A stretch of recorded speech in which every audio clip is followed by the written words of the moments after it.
Hey, what's up, guys? Thanks for tuning in to what's essentially going to be my first YouTube video and I guess like trial for what I want to do, like setup wise. I'm just kind of rocking the GoPro and a DJI mic. I'm not using the mic right now solely because, well, you know, not putting on the GoPro yet because I'm going to be riding to work, and I don't think I'm allowed to record that part. So yeah, we're just gonna, you know, chill out. However, it's a beautiful overcast, possible thunderstorm, maybe tornado kind of day in beautiful Little Rock, Arkansas. So I figured I'd try to get a ride going to and from work at least. But yeah, here she is. This is my 2024 Indian Chief Bobber Dark Horse edition. The dark horse just basically means there's no chrome other than, I mean, like your bolts and stuff, but like also these guys here too. I guess I'll talk about the bike that I've got going on so far. So as you can see, it's not the stock exhaust here. It's the Shorty from Freedom Performance.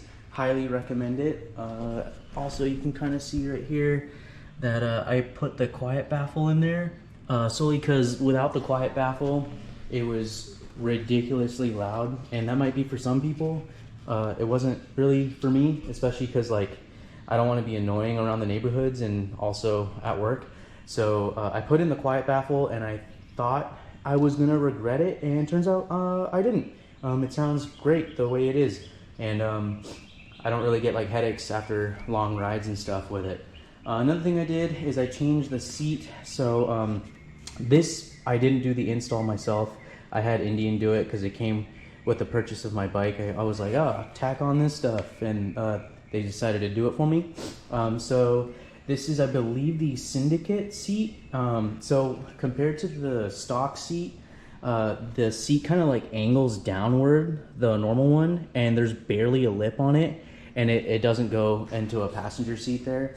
And because this bike is like pretty torquey, I found myself, even during the test ride, that when I gave it power, especially on like first, second gear, I would be sliding off the seat. And I mean, I'm willing to admit that that might be like user error on my part. However, I mean, it was all the time. And so I didn't really feel comfortable, you know, just holding on to dear life on the handlebars. So I ended up swapping out the seat. So it's, I don't know if you can tell here, but it's like much more comfortable here, and it's got a lip here, so I'm not like really sliding back as I ride. And then it also goes into the passenger seat. Another thing I added too is the quick release sissybar with the backrest here. And well, when I say quick release, I don't know, the lighting might be better on the other side. I don't know if it's necessarily quick release, and the reason why I say that is because it's got this latch here, and what you do is you lift it up, and you're supposed to be able to pull it forward and then take it off, but you can't do that unless you undo this bolt right here. And so it's not necessarily quick release. So I was told at the dealer that you can just take these bolts off and then just leave them off, and now you have like an actual quick release system. I don't know how, I guess like safe that is, but you know, we might give it a shot and then see what that's like. And then another thing I added too is the Quadlock mount. Highly recommend it. And if you got an iPhone, I believe you're supposed to get the vibration dampener, just because I guess like the vibrations will mess up the stabilization of your camera on your phone, and Apple doesn't cover that on their warranties, so definitely get that going. And I got the charger mount for it just in case, you know, I need it. And there's the USB port down there, which is pretty convenient. And then I added in a bag here for convenience, especially when I'm going to work and I need my ID. Another GoPro mount here in case I wanted to do like a view where it's facing me while I ride, but I don't have the proper lens to get like a wider angle so you can also see what's going on around me. And I don't really feel like you guys really need to or want to just see face full of me, you're not really missing much. So I'll spare you guys doing that. And then another thing I added to for peace of mind was the Deanspeed Highway bars. So I could have gotten the ones from Indian, only I'm not really a fan of the look of like the round highway bars. That's just not kind of like me. So I went with these guys, and I mean, it was a super easy install, and I think it looks good. And I mainly got these, one for like protecting the bike in case I go down ever, but I've also been trying to work on like slow maneuvering on the bike, kind of like how like the cops do, and just trying to get more confident and comfortable with the bike, because this is actually like the biggest bike I've ever owned. Yeah, you know, I've been working on that stuff, and it kind of gives me that peace of mind, so I don't have to worry about like possibly going down. But we'll get better at it as we go. Cool. So that's pretty much what's going on. I guess I'll give you a quick rundown of like the display. So it's got a TFT here, which is pretty dope. So I'm coming from a Ninja 650, a 2012 Ninja 650 that had like nothing on it, and then an Indian Scout Bobber that also had nothing on it, to this guy. So all the tech stuff is like really awesome. So it's touchscreen. Yeah, it's telling me failure to not pay attention will get me hurt while I'm riding. So yeah, got it. Cool. So yeah, you can have your different displays here, so you can like swipe, and then you can do that display if you want to. Yeah, obviously I need some gas. And then you can kind of change around the system. So like there's a clicker on the left hand side, and then you can just kind of like scroll through the different options. And this part's really sick. It's got a fuel gauge. This is the first bike that's like ever done that, so that's pretty sweet. Yeah, it'll track your ride if you want to do that. I think it's kind of cool that it'll also do like an elevation gain, so that's pretty sweet. It's got navigation, which is pretty wild for me. You can also set up the navigation on the app, and then people on the Indian app can also track like the routes they've taken, like for scenic routes, and then they can put it on the app, and then you can download it from the app and then put it on this guy, and then it'll talk to your headset comm, telling you like where to go and all that stuff. Or I guess like you can just write it through your phone on the app there. But yeah, I mean, that's an option. So I think that's pretty sweet. And then your music, and it'll talk to, like, for example, I have a Sena, so it'll talk through your Sena and then your phone. So I can like handle phone calls and like manipulate the controls here or there. I think the GoPro, yeah. So like right here, you can control it here, or you can control it on the TFT display, or I guess on your phone if you wanted to. And then, yeah, that's pretty much it. Like, yeah, you got your generic settings and all that stuff.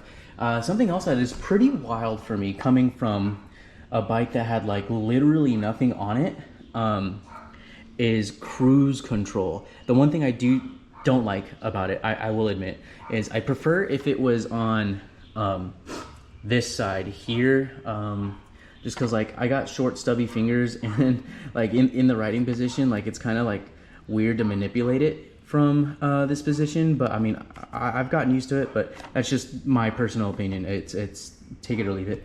But yeah, the cruise control option is freaking dope. So I've never had a bike that could do that before. And after long rides, especially on like the highway, if you're going on a straight line, dude, that thing's a game changer.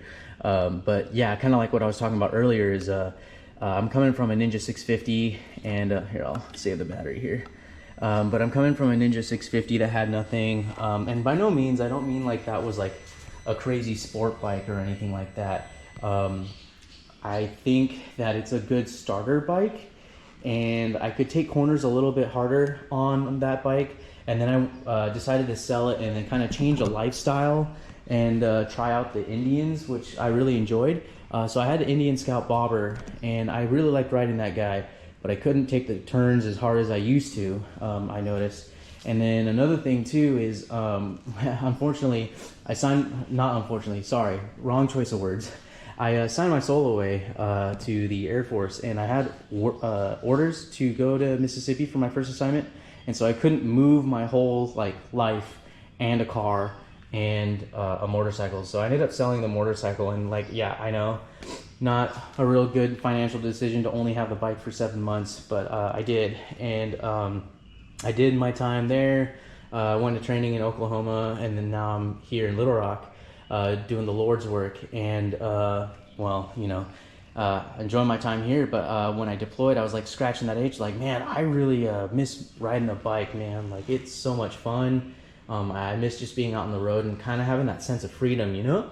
So I went ahead to an Indian dealer and got a good deal on this 2024 Chief here. And so far I'm enjoying the ride. However, I'm now scratching that itch of like wanting a sport bike, because I want to take those turns a little bit harder than I can on this guy here, just because, I don't know, like I just genuinely miss it. And I'm not saying like it's a bad ride. Like, this bike is phenomenal, it's great. However, I did notice that even on long rides, the seat does get uncomfortable sometimes, and you can't like take a break. Like, you can't stand on the pegs because they're forward controls. So you're just kind of like dealing with it. So I don't know. I was thinking about it, and I did a training session in Illinois, and when I graduated, I explored St. Louis. And when I went to St. Louis, they had a Ducati dealer, and like, I know, oh man, this guy rode a Ducati, now he wants a Ducati. Well, I'm gonna be honest with you. Yeah, that's actually exactly the case. I test rode the new Panigale V2, and the guy was super cool there. His name is Chris Wells. Definitely hit up Moto Europa in St. Louis. Really cool guys. I told them basically, like, I'm not interested in buying anything, but I don't know anything about Ducatis. I mean, I know some stuff about the Monster, but I don't know anything about the Panigale, because I guess like that's the new hot topic. And they let me take it out, and man, dude, it was a game changer. It was light. I think it's like 380 pounds, give or take some change. And like, I could maneuver that thing like it was nothing. Like, I felt like I was in control of the bike the entire time. And at no point did I ever feel like I was a hazard to myself. Like, the bike wants to be ridden. The bike wants you to have fun with the bike. So that was awesome. And I don't know, like, scratching that itch, I was just like, oh man, you know, it'd be awesome to have one of those. But I'm not gonna lie, you know, I'm not a fan of Ducati red. I know that's kind of blasphemous, but red's not really my color. I'd maybe consider like a white and red one, but I mean, my favorite color is green, and Ducati's not gonna do green, like, ever. So maybe I'll do a black one if they come out with it later in the future, who knows. But yeah, I really enjoyed that. I definitely want to check out the R9 that Yamaha came out with. I know that's going to be really hard to come across since they didn't manufacture a lot, or whatever the politics behind that is. But one day, if there's one available, I want to give that a shot and kind of compare it to the V2, and then just kind of go from that decision. And then we'll see if I keep my Chief here, or sell it and then go with the sport bike. As you can see, I don't really have the garage space for 2 bikes and 2 vehicles. My lady's out to work right now, so you can't really see the space, but like, all that area is going to be taken up by her vehicle. So I definitely want to, you know, give her space that she deserves, and then have my little corner here. But we'll see, you know. You never know. Maybe I'll find a good deal, maybe not, who knows. But maybe I'll like even find a possibility to test ride an R9, and maybe I don't enjoy it. But yeah, I definitely want to explore going back into the sport bike world. Overall, like, I'm not like a pro rider or anything like that. I guess like a weekend rider, maybe a little more than a weekend rider. Just trying to get better. Like I was talking about earlier, doing slow maneuvers with this guy. And then eventually when I get a sport bike, I want to be able to have a little more fun, safely, of course. And, you know, just overall have a good time. Like, I don't know, guys. That Panigale test ride was life-changing. So yeah, that sport bike is definitely going to be sometime in the future. At this point, I guess we'll just pan it out to the ride. All right, you guys have a wonderful day.